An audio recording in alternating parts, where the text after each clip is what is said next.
Jangan terkesan dengan lautan. Lautan tidak akan bisa membahayakan tanpa dikehendaki oleh Allah. Lihatlah ikan-ikan di laut itu bertahun-tahun ada di laut, enggak apa-apa tuh. Lihatlah kapal-kapal di laut bertahun-tahun di laut, enggak apa-apa tuh.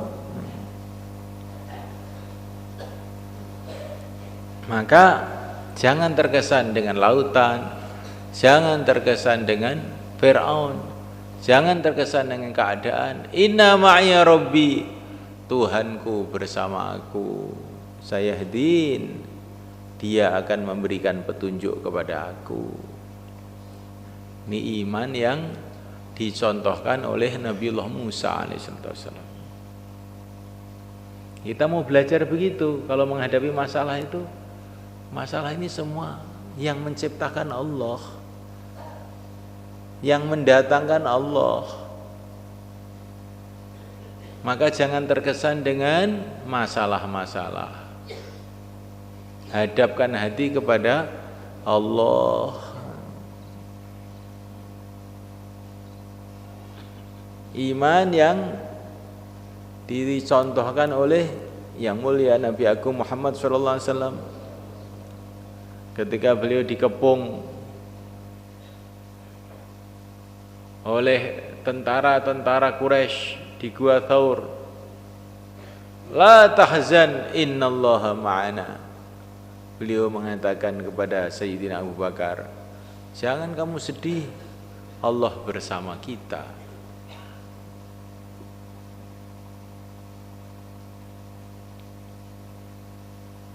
Ini iman kepada Allah, iman kepada negeri akhirat, iman kepada negeri akhirat. Bagaimana seorang sahabat sedang makan kurma di satu pertempuran bersama Rasulullah SAW.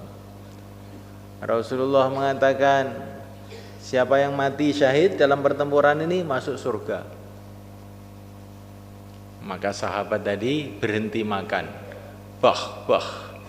Aduh, kalau saya ini harus menunggu habisnya kurma ini untuk masuk surga, kesuwen, terlalu lama ini.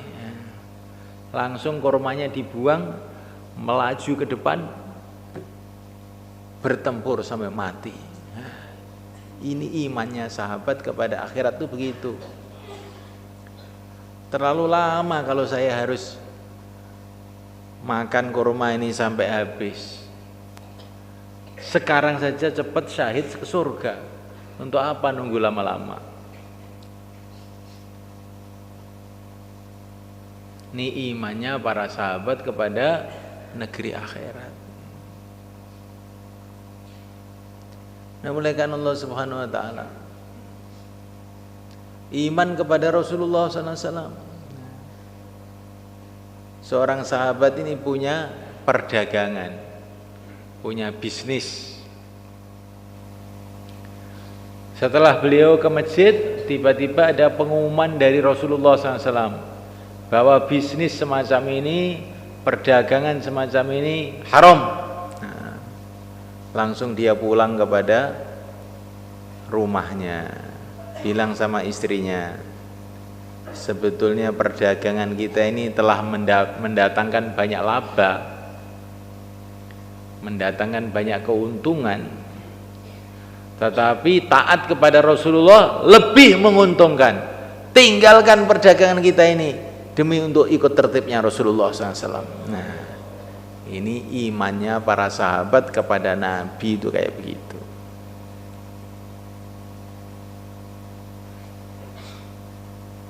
Memang ini menguntungkan, tapi taat kepada Rasulullah lebih lagi menguntungkan. Ini iman kepada Rasulullah SAW. Bagaimana imannya sahabat kepada negeri akhirat? Seorang sahabat keluar di jalan Allah, udah lama berbulan-bulan tidak pulang.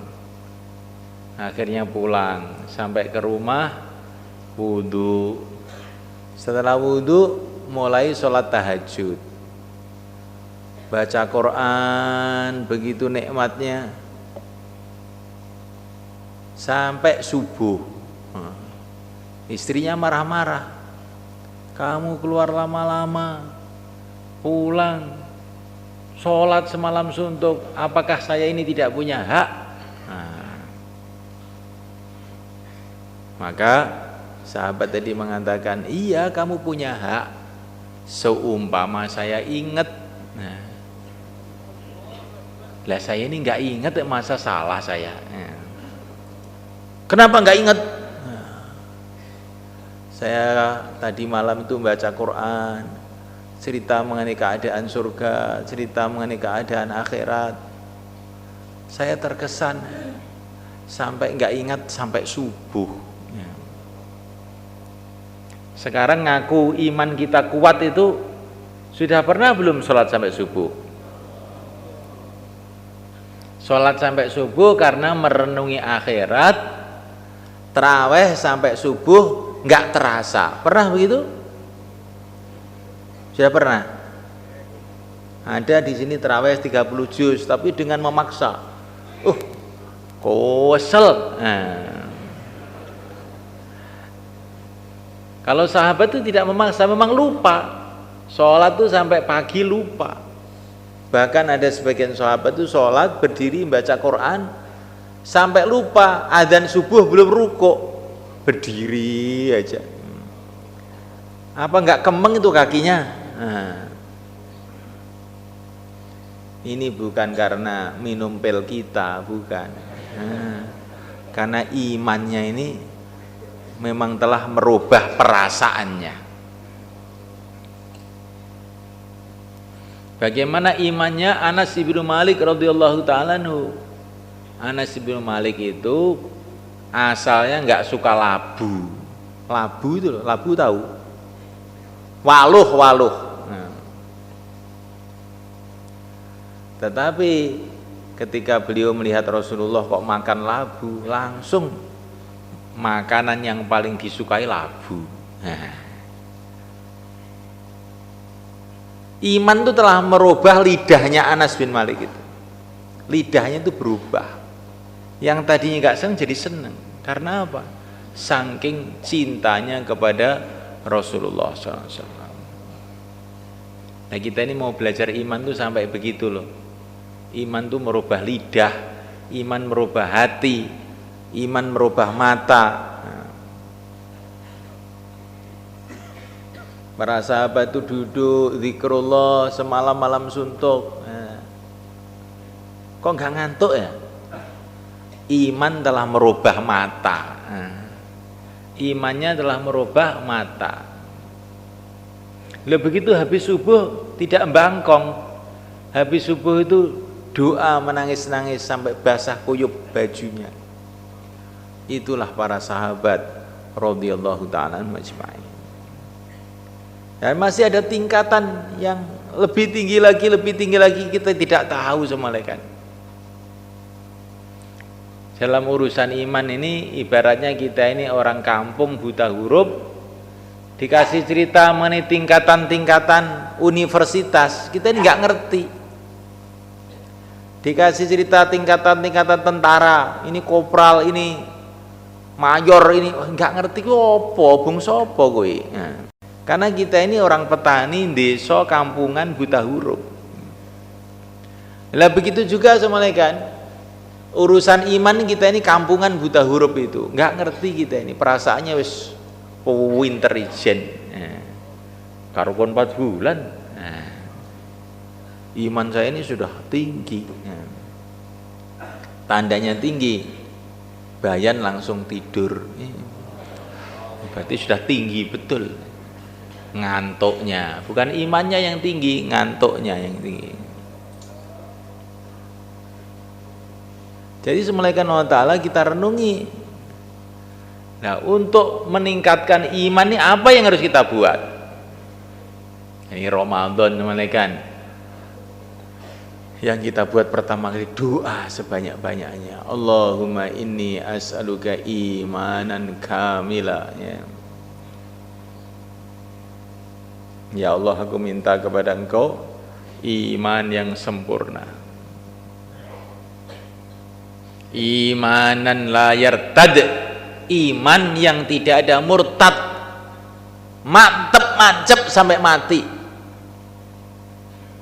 imanan laisa ba'dahul kufru abada, iman yang tidak akan ada kufur selama-lamanya. Ini yang kita minta, hari-hari minta itu. Kita ini banyak minta supaya anak soleh, bagus, itu termasuk diperintahkan oleh Allah juga. Minta rizkinya barokah, bagus. Minta ini, minta ini, minta ini, minta jodoh. Nah, tiap hari itu ada aja orang minta doa supaya minta mudah jodoh. Nah, minta supaya sehat, ya bagus, tidak salah.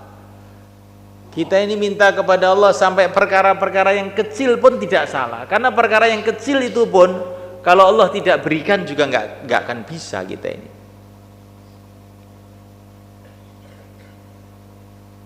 Perkara yang paling kecil, setetes air pun kalau Allah tidak mudahkan juga nggak akan bisa.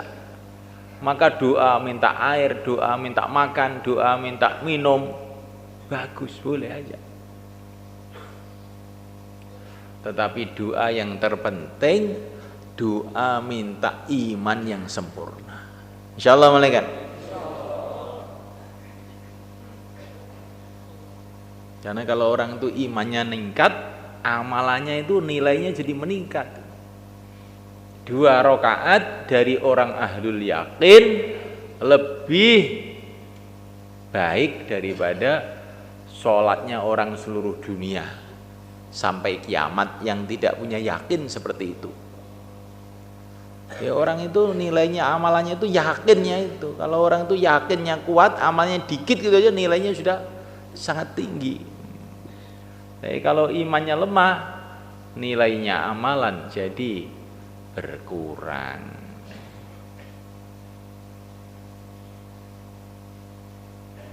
Kemudian yang kedua, assalamualaikum, supaya iman kita ini tambah meningkat, apa? Pegang sunnah-sunnah Nabi. Wattabi'uhu la'allakum tahtadun. Ikuti sunnah-sunnah Nabi itu supaya kamu dapat hidayah. Kalau kamu dapat hidayah, imannya naik. Maka sunnah-sunnah Nabi itu sampai yang terkecil pun kita perhatikan betul.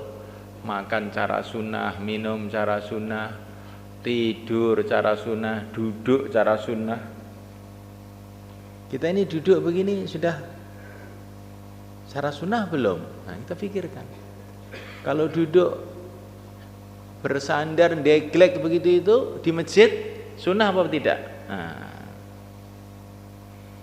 kita pikirkan duduknya cara sunnah, berdirinya cara sunnah, pakaiannya cara sunnah, dan kita ikuti sunnah-sunnah itu karena sunnah, bukan karena apa-apa, karena kecintaan kita kepada Rasulullah SAW. Tambah banyak sunnah yang kita kerjakan, tambah banyak nur dalam hati. Al-Imam Ahmad Al-Faruqi As-Sarhindi, ini satu ulama India zaman tahun 1000 Hijrah. Beliau ini yang mengislamkan raja-raja di sana waktu itu.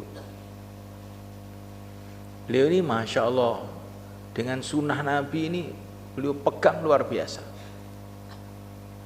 Beliau menulis dalam satu suratnya, saya satu hari masuk WC lupa pakai kaki kanan, langsung beberapa hari hati saya gelap. Nah, beberapa hari hati saya gelap. Syekh Ahmad Faruqi itu Masya Allah orang luar biasa, karena berpegang dengan sunnah yang sekecil-kecilnya, yang zahir yang batin. Bukan sunnah yang zahir, sunnah yang zahir itu relatif lebih mudah, pakai kopiah, pakai sorban. Sunnah seperti itu ini penting juga, kan? masuk WC pakai kaki kanan, lupa, langsung hatinya berubah. Ini Syekh Ahmad Al-Faruqi. Lah kita ini tiap hari masuk pakai tangan kanan, tangan kiri, sikil kanan, sikil kiri, kok enggak kok enggak berubah ya hatinya. Ya. Karena sudah saking dableknya. Jadi sudah gelap itu enggak terasa, tambah gelap tambah terang itu enggak terasa. Seperti petani wis gleprotan ndut, ya. Wis kena telek, kena taek wis ora krasa. Mergo saking regete. Petani yang di sawah itu lumpur sudah enggak merasa kotor. Syekh Ahmad Faruqi itu karena berpegang dengan sunnah zahir batinnya, amalannya semua sunnah, hatinya hati sunnah, siang malam tawajuh kepada Allah. Satu saat beliau ini dituduh berontak di India itu, sehingga beliau dimasukkan ke penjara. Penjaranya itu isinya orang Hindu kebanyakan. Tapi begitu Syekh Ahmad Faruqi masuk di situ, 1, 2, 3, tidak lama beberapa hari seluruhnya masuk Islam semua. Jadi muridnya beliau semua. Akhirnya penjara itu jadi kayak pesantren. Bukan yang di penjara saja, sampai penjaga-penjaganya semua jadi muridnya. Akhirnya Raja India namanya Jahangir mimpi. Perasaannya didatangi oleh Rasulullah. Orang seperti Ahmad Faruqi itu kamu penjara. Langsung rajanya ketakutan. Turun daripada istananya, masuk ke penjara, dikeluarkan sendiri oleh rajanya itu. Sunnah malaikat. Sunnah dijaga betul. Apa aja kalau nggak sunnah itu nggak usah dikerjakan. Insyaallah malaikat. Tetapi kita ini nggak tahu mana yang sunnah, mana yang tidak. Jangan ngarang sendiri. Kadang-kadang orang yang suka latah. Wah itu bukan sunnah itu. Nggak ada dalam kehidupan Nabi. Kok nggak ada apa nggak tahu? Nanti nggak tahu kamu bilang nggak ada. Karena ada orang tuh ngomong tuh seenaknya aja. Ada ulama-ulama baca tahlil. Zaman Nabi nggak ada. Zaman Nabi la ilaha illallah nggak ada. Oh kamu tobat kamu. Bagaimana?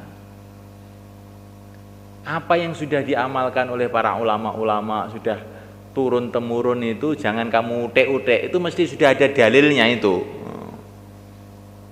Saya pesan betul ini orang dakwah ini semua, karena nanti kalau kita keliru bahaya. Nanti yang sunnah kita katakan tidak, yang tidak kita katakan sunnah, bahaya. Sunnah-sunnah Nabi itu sudah diterima oleh para sahabat, didata oleh para imam-imam. Maka kita ini kalau ingin tahu ini sunnah atau tidak, rujuk kembali kepada orang-orang ahlinya. Ini bagaimana ini? Tidak semua orang berpendapat. Pakai kopiah itu ini sunnah juga kan? Pakai sunnah. Pakai sarung ini juga sunnah Nabi. Nabi mana pakai sarung juga. Pakai jubah begini namanya kubah ini. Ini juga sunnah juga, Nabi pernah pakai juga. Jadi sunnah itu bukan komis dok, pakai sarung pun juga sunnah. Sunnah itu luas. Nah, mulaikan Allah Subhanahu wa taala. Maka kita kembali pada orang-orang ahlinya, kita mudzakarahkan ini sunnah apa tidak. Hadirin dimuliakan Allah Subhanahu wa taala. Kemudian supaya iman kita ini naik, kita mesti mau mujahadah. Walladzina jahadu fina lanahdiyannahum subulana. Kita ini harus punya prinsip mau susah payah untuk agama. Jangan kita ini mau enaknya saja.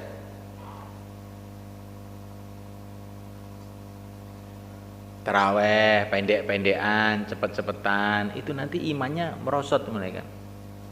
Kita yang maunya yang sungguh-sungguh panjang-panjang. Bagaimana malaikat? Tapi nanti kalau terlalu panjang makmumnya nggak kuat. Maka yang cukupan. Kalau jadi imam yang cukupan. Berapa cukupan itu? 1 juz. Itu cukupan. Kalau 10 surat kendeken. Tapi kalau kamu punya kelompok sendiri 10 juz, 1 khataman, enggak apa-apa. Tapi kalau untuk masjid umum cukupannya itu 1 juz. Ini bukan dari saya. Ini ulama-ulama itu di dalam kitab-kitab itu mengatakan begitu, cukupannya itu 1 juz. Kalau kamu tidak mau dengar ini berarti kamu itu enggak ikut ulama, ikut mau kamu sendiri. Lah daripada tidak tarawih iya, kalau itu iya. Kalau daripada itu iya. Apik mpun. Sae. Ini daripada ini wis apik kabeh. Tapi kalau kita ini ingin iman itu meningkat, kita ini harus usaha tambah mujahadah. Insyaallah malaikat. Sudah tarawih tambah lagi tahajud lagi. Tambah lagi memberi buka orang yang berpuasa, mujahadah. Ke markas, ke masjid, naik kendaraan, bagus. Tapi kalau jalan kaki lebih bagus. Syekh Abdul Wahab hafizahullah, Amir Pakistan, beliau mengatakan usahakan 2,5 jam jalan kaki, 3 hari jalan kaki, jauhlah 1, jauhlah 2 jalan kaki, usahakan 4 bulan 40 hari pun jalan kaki. Untuk apa? Supaya mujahadah. Karena mujahadah itu akan meningkatkan iman kita. Bahkan pergi ke markas pun baiknya jalan kaki. Kalau nggak kuat jalan kaki, naik mobil kira-kira 1 kilo dari markas turun, terus jalan kaki ke markas. Ini kata beliau, ini bahayanya begitu itu.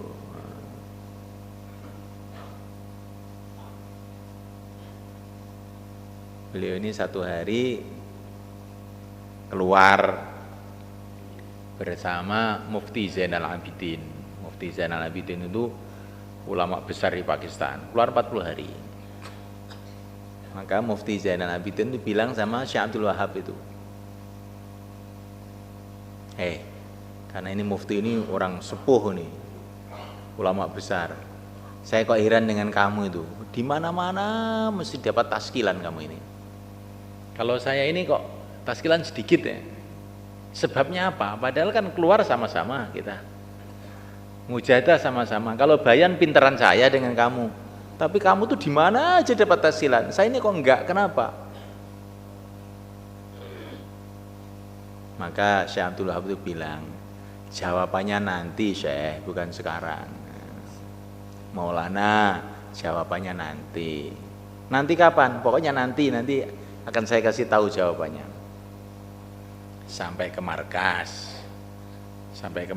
terus wapsi. Setelah wapsi, Mufti Zainal Abidin ini pulang ke rumah. Lah Syekh Abdul Wahab tidak pulang, terus duduk di markas. Maka Syekh Abdul Wahab bilang sama Mufti Zainal Abidin, Mufti, ini jawabannya.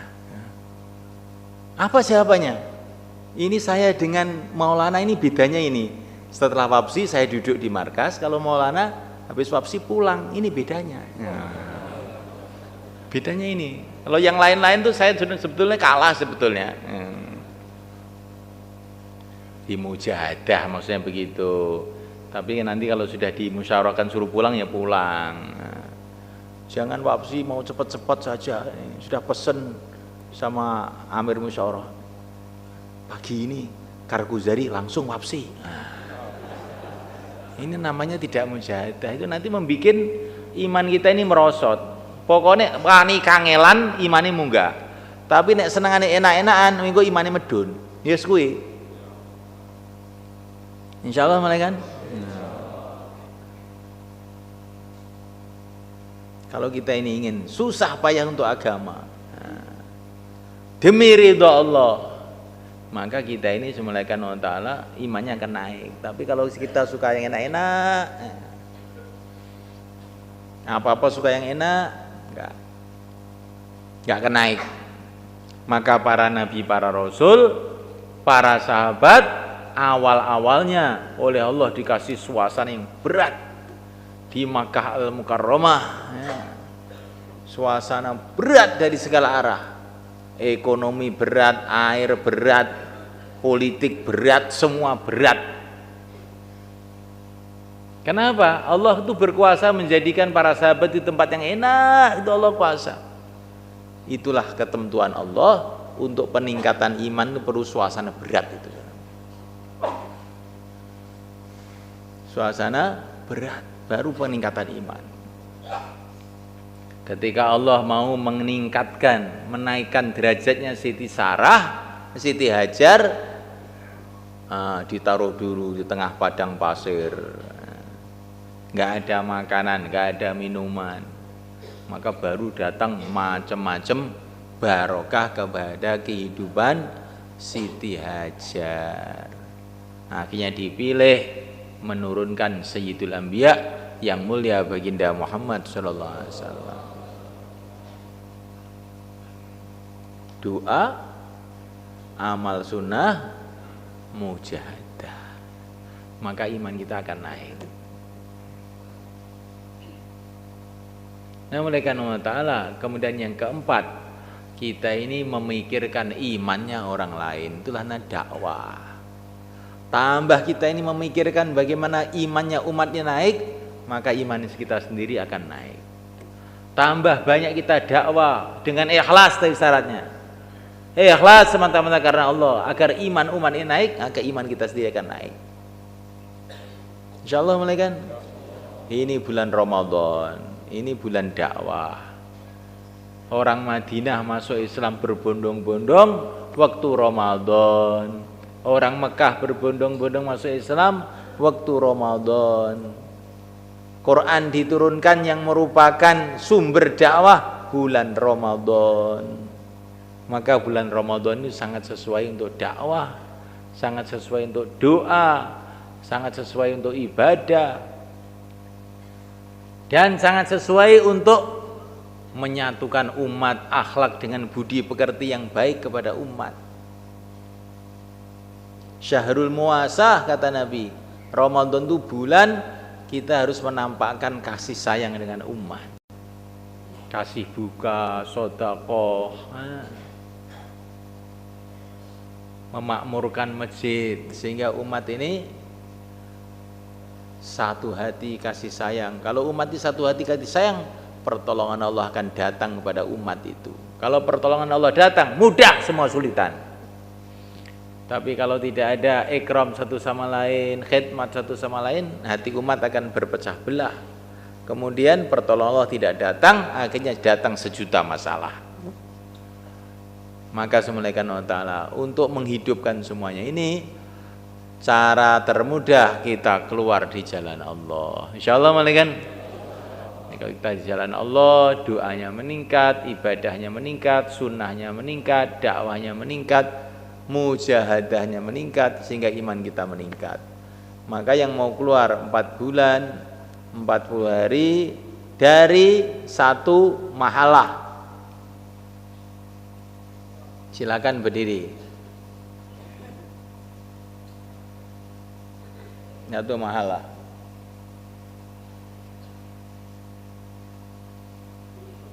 Nggak ada. Sudah 4 bulan 40 hari. Silakan berdiri ke depan.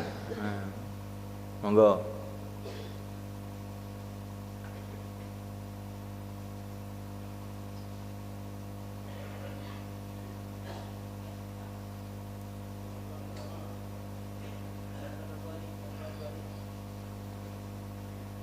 Monggo nih Ramadan yang cepat mawon, metu waktu Ramadan kaya dene 70 metu,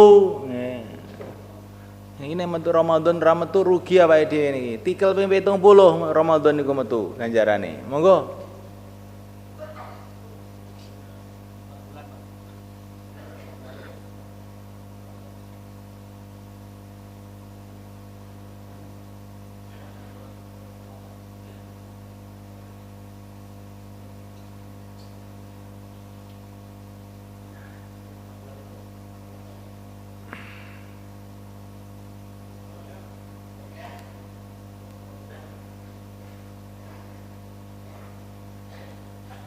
Kemudian nyemalekan taskil niat negeri jauh IPB. Yang sudah niat negeri jauh IPB ngalor mriki. Monggo. Namanya Pak Iksan, namanya Pak Abdul Majid, namanya Haji Jafar, namanya Pak Abu Bakar Nabi. Pak Abdul Manan rawuh.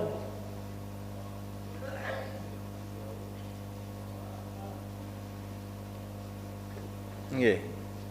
Saman tafakut niku tasilan sampean.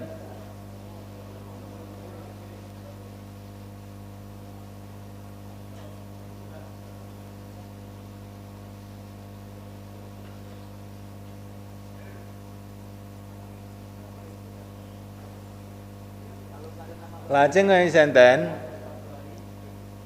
Nggih. Dan mireng saestu niki. Tanggal 20 Ramadan niku ajeng enten sanlat kuatah sanget. Padahal santri niku mbon mantuk wekdal niku. Kecuali sekedhik.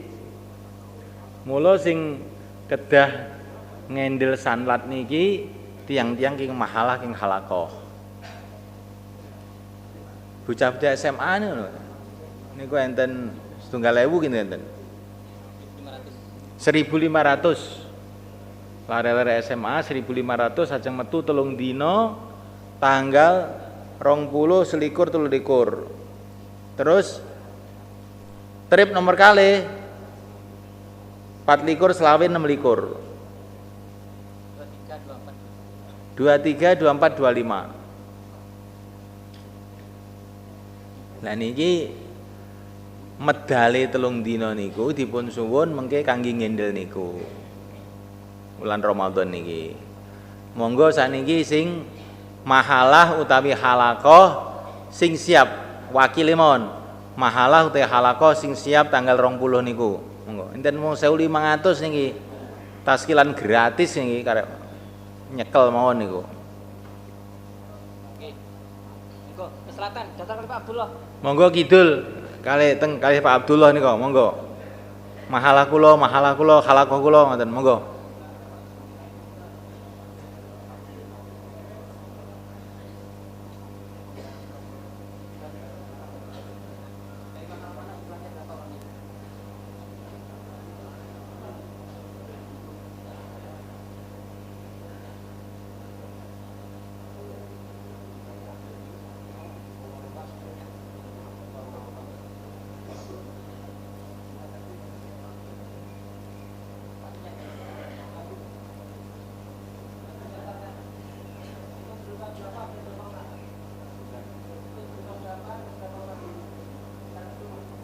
Lintune rapat-rapat malih ndonga, Pak. Monggo, rapat-rapat malih ndonga. Ndonga buka niku. Sing daftar nang cepet ngidul. Nggih, sing daftar cepet ngidul, lintune mriki ndonga. Allahumma shalli wa sallim ala sayyidina Muhammad wa ala ali sayyidina Muhammad. Kama shallaita ala sayyidina Ibrahim wa ala ali sayyidina Ibrahim fil alamin innaka Hamidum Majid. Ya Allah, ya Allah, ya Allah, ya Allah, ya Allah, jadikan Ramadan ini ya Allah.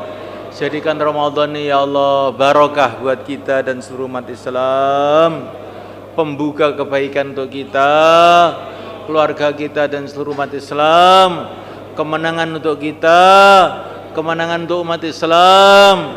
Jadikanlah Ramadan ya Allah hidayah buat kita, keluarga kita dan umat Islam.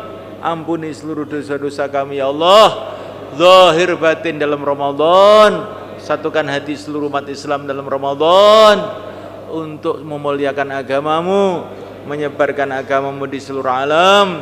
Ya Allah berkatilah Ramadan buat kami, mudahkan kami untuk menunaikan amalan-amalan Ramadan zahir batin siang dan malam, sehingga kami mati ya Allah Engkau ridha kepada kami ridha kepada Engkau ya Rabbal Alamin. Al-Fatihah. Saat ini siap-siap buka dan kidul mereka, enggak siap-siap buka dan kidul, dungo nggih, damel halaqah dan dungo, monggo.